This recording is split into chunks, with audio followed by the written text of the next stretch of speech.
Hello, everybody. Happy 2025, our very first Learn with Love of the new year, and I'm pumped. I always think that, the new year always has like some really good energy behind it, mostly because a lot of us are kind of coming off a relatively exhausting holiday season, probably, but also feeling refreshed and kind of with that just fresh start, blank slate kind of feeling, which always feels, to me, I love it. I love the refreshing feeling. And so starting off the new year, I wanted to really start to talk about this conversation that I've been having with a lot of different patients of mine around the position of functional medicine in our overall healthcare space. And that's going to make sense in a second and when I talk about that. But I feel like, especially going into 2025, what we're going to be seeing a lot more of is a lot more healthy, not in a bad way, but a lot more healthy questioning of the narrative, healthy questioning of the norm, healthy questioning of, is that information actually right for me as we start to run things through our filters, versus is that just more noise versus actually helpful advice that's right for me. And I think one of the spaces that we're going to see a lot of that questioning coming in is in the healthcare space. And that goes for well beyond just nutrition, right? I think nutrition is going to be one of them for sure, but even thinking about our particular role and responsibility in our health outcomes, and the role of diets and diet culture, the role of health of food and food industries, the role of government agencies and how they control our food supply, and big pharma, right? So there's all of this great healthy questioning where people are really getting to navigate a lot of these systems in a way that feels good for them. And so what I really wanted to do to start this 2025 is to really start to talk about one of the major trends that I'm really seeing as like, this is in for 2025 versus kind of like what is out. And one of the big themes that I think is definitely out for 2025 is us accepting a standard of healthcare that leaves us feeling in survival mode. What I mean by this is we have really kind of the best way to simplify it, let's put it this way. We have two different models of healthcare. These healthcare models, some people think they compete with one another, but I don't see two models of healthcare competing with one another. In fact, I see them as very complementary to one another. And these two different models of healthcare are really your conventional medicine model, and the other one being more of what someone might call like a functional or alternative medicine model. Again, there's a lot of conspiracy out there of like, oh, which one is right, which one is wrong. These two models are competing with one another, but we're not competing with one another because we actually have two entirely different toolboxes. We have two entirely different patient populations and two entirely different demographics. We also have individuals and practitioners that are looking to reach two entirely different goals. Okay, so let's kind of just break down these two different sides and look and see how they converge, but also how they're very separate. One of the hallmark images that I can give you around the differences between functional and conventional medicine is a dial system that operates between this dying to surviving to thriving. So if you kind of envision it almost as like a half moon dial system, the best way that I can describe the current landscape of our healthcare systems right now is you have two different medical models. You have the conventional medicine model that is operating with the toolbox of helping move people from dying to surviving.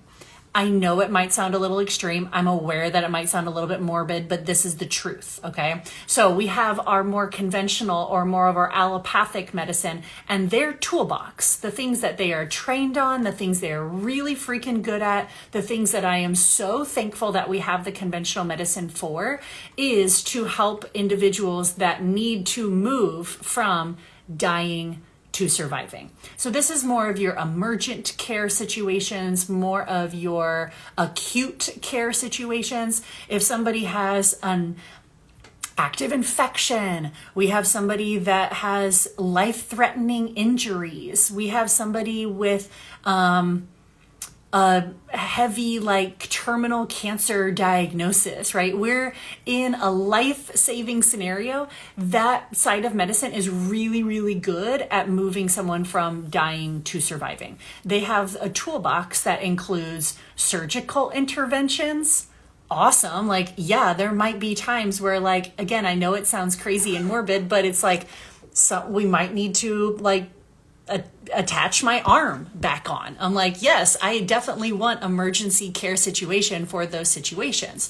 Or they also have pharmaceutical strategies, right? And it's like the pharmaceutical medications might actually save somebody's life, like antibiotics.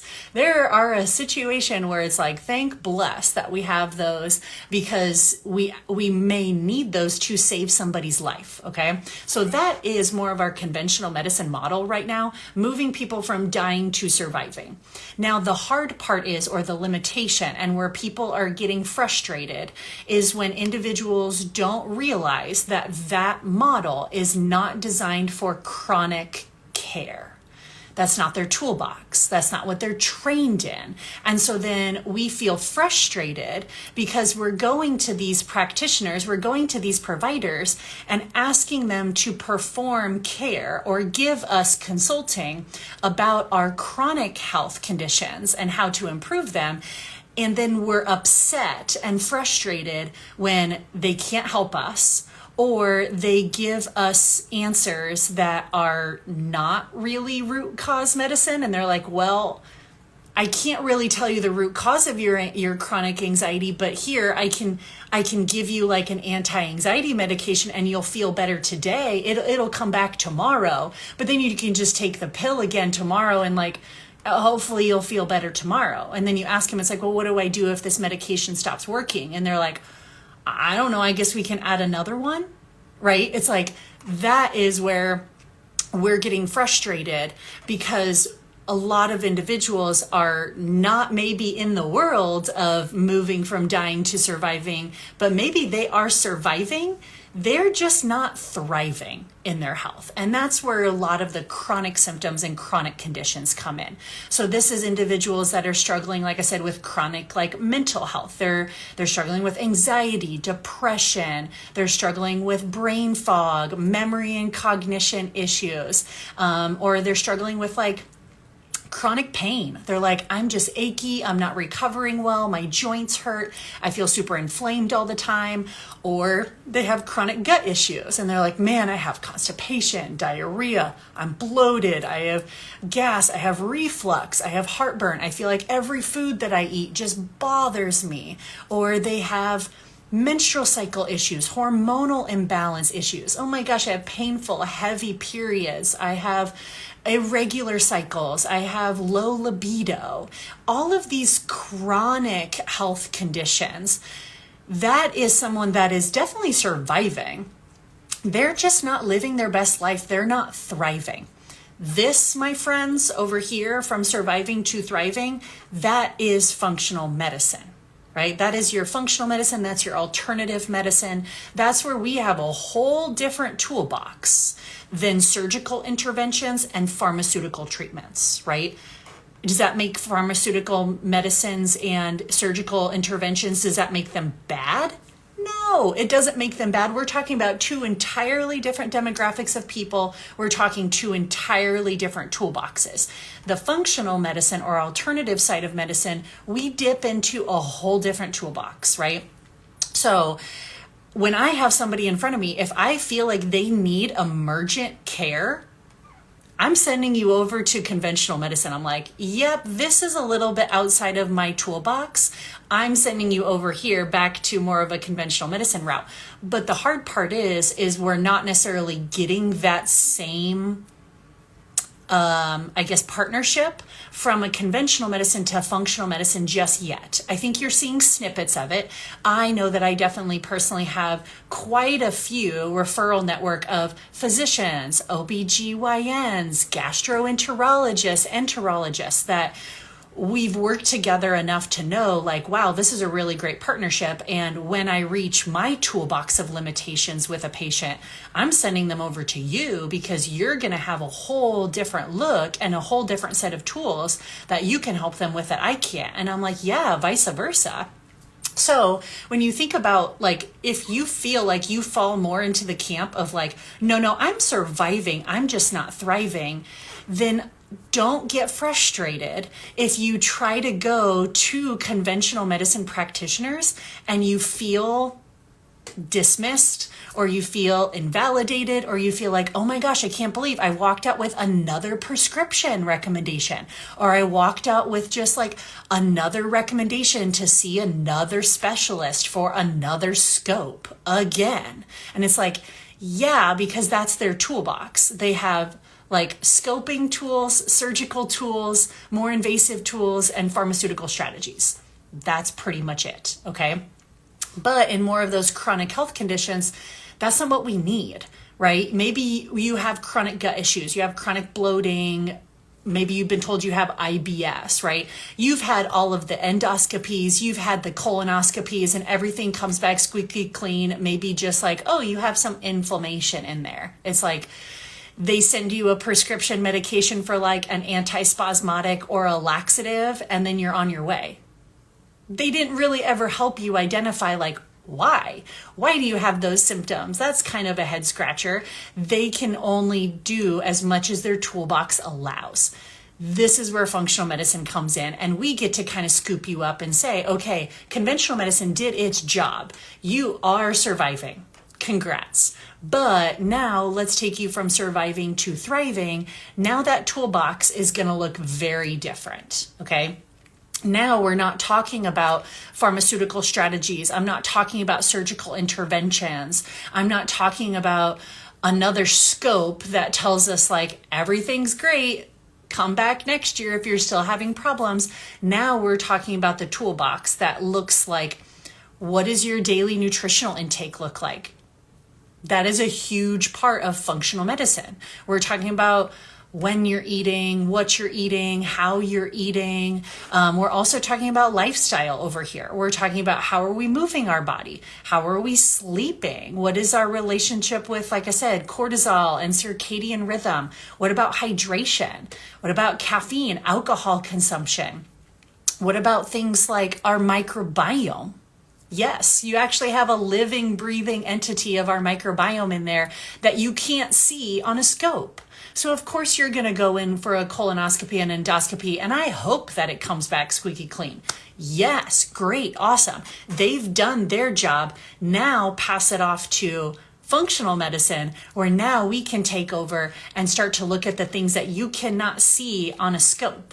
Right? You're not even going to see it in a surgical intervention. If you went in there, you're not going to see a poor microbiome balance because that's something that we can't see on a scope. It's outside of their toolbox. But guess what? Functional medicine, we can see this. We have lots of different ways where we can do microbiome mapping. We can look at things like intestinal permeability. We can look at things like nutrient deficiencies, food sensitivities, right? We're going to get down to the microscopic level of like, yeah, why are you having the chronic constipation? Why are you having the chronic diarrhea? Why are you having food sensitivity after food sensitivity after food sensitivity, right? So that's where over here in more of a functional medicine side of things, that's where we take and under our wing those individuals that have kind of fallen out of the algorithm of conventional medicine. They only have so much of a toolbox and only have so much of a scope. Just like in functional medicine, I only have so much of a toolbox, I only have so much of a scope. So that's where these two forms forms of healthcare actually complement each other. They don't compete against one another. And to me, that's one of the biggest misconceptions out there today. And sometimes a little bit more of I don't know, maybe like an ego play where people kind of resent one side of the medicine or talk down to one side of the medicine. And there's absolutely a time and a place for both.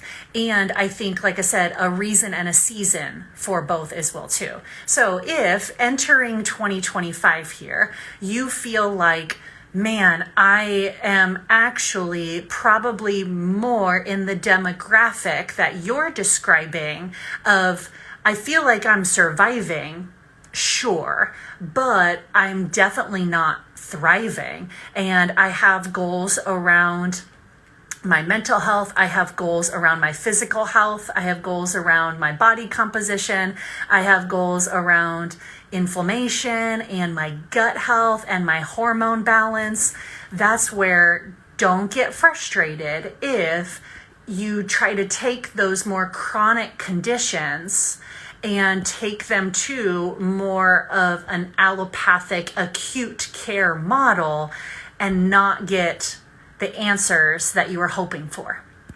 I had a gal the other day who, rightfully so, vented to me. She was like, well, I went to my doctor and every year, all I ask him to do with me is help me go through my supplement list and help me understand, like, what should I be taking? Should I be taking more of this? Should I be taking less of this? And like, he never does that for me. I'm like, don't take it personally. He wasn't trained on that. He has no idea, right? That's not in his toolbox, right? So that would be like hiring a plumber who comes over and fixes your toilet and be like, hey, could you look at my oil tank in my car? And then being frustrated that they have no idea what's going on with your car engine. It's like, that's not their specialty. They weren't trained in that. They don't have the tools in their toolbox to mess in your engine block. They're there as a plumber.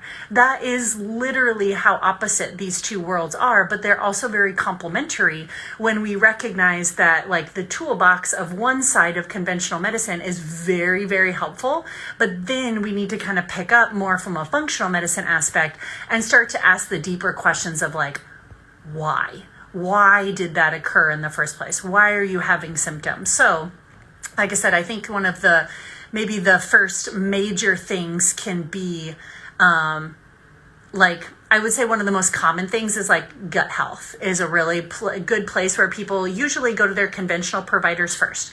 Your primary care provider is like, look, I'm going to refer you to a gastroenterologist.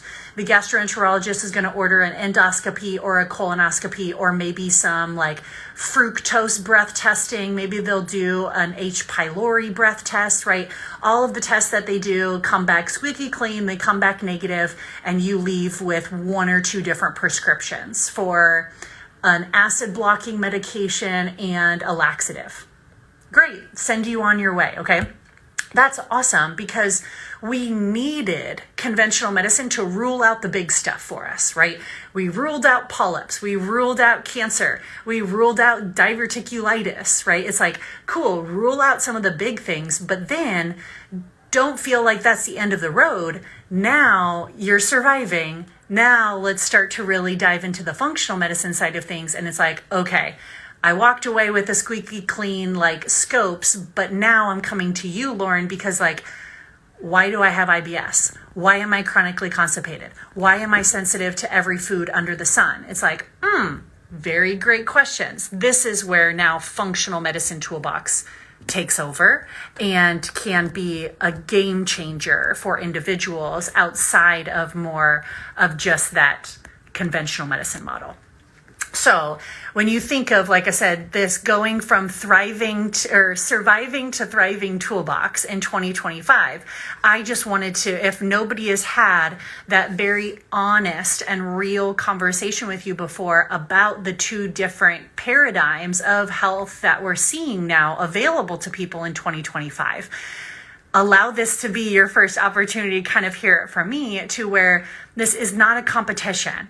And if you're a practitioner out there in this space, whether you practice in more of a functional health space or you practice in more of a conventional health space, like this is not a competition. Like you have tools that are going to be very beneficial to my patients at some point in time and to even myself personally. And then also I have tools that are very beneficial to your patients when your tools don't really fit their picture anymore. And that's okay.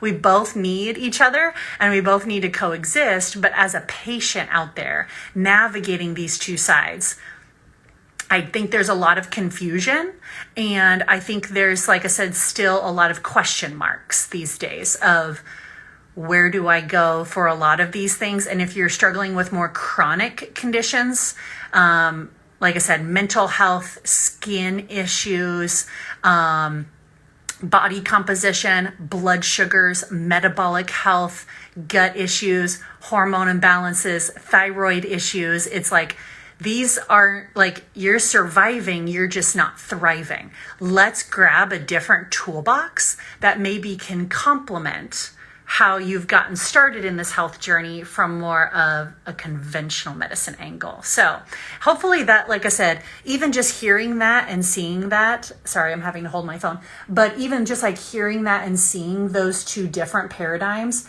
hopefully that helps you recognize that if you're out there and you're on social media in 2025 and you're hearing like pros and cons, there's not two sides that are fighting against each other. I see what I do as just complementary medicine to conventional medicine. And I have a whole different set of toolboxes. I'm not competing against yours. You're not competing against mine. Let's use a little bit of both. And more often than not, a lot of individuals, like I said, at the patient level, don't feel confused or frustrated if you feel like from your conventional providers, you haven't gotten exactly what you're looking for. Don't judge them. It has nothing to do with them and everything to do with, like I said, it's their training. It's the toolbox that they were given in their medical school training. But also don't continue to try to stay within the same model and then feel frustrated when you get the same answers over and over again. It's literally the definition of insanity of like, oh, I just need to find a different primary care provider. And it's like, well, they're all trained the same way. Like you're still in the conventional medicine model trying to find answers for a functional medicine problem. So it's not, like I said, about like, oh, I just need to find another provider. I need to find another OBGYN. I need to find a different gastroenterologist. You might get slightly different opinions, but you're going to get the same toolbox. And that's because their toolbox is connected to your insurance company, right? Who's dictating your care, not the practitioner. That's for another day, that whole, wormhole, but just recognize that that's where, like I said, conventional medicine and functional medicine are going to have two wildly different toolboxes, because functional medicine is thinking outside of that insurance dictated care model and getting to the root of the why, which is more helpful for our chronic conditions. So if this, like I said, is something that you haven't heard before, this difference of like dying to surviving is conventional medicine, surviving to thriving is functional medicine, let this be the door that opens 2025 wide open, because I think it's going to completely change how you think about your health, how you seek care in 2025 for any of your health related goals, and getting connected to, like I said, the right practitioner with the correct toolbox will eliminate a lot of frustration, will eliminate a lot of overwhelm, and will get you the results that you're looking for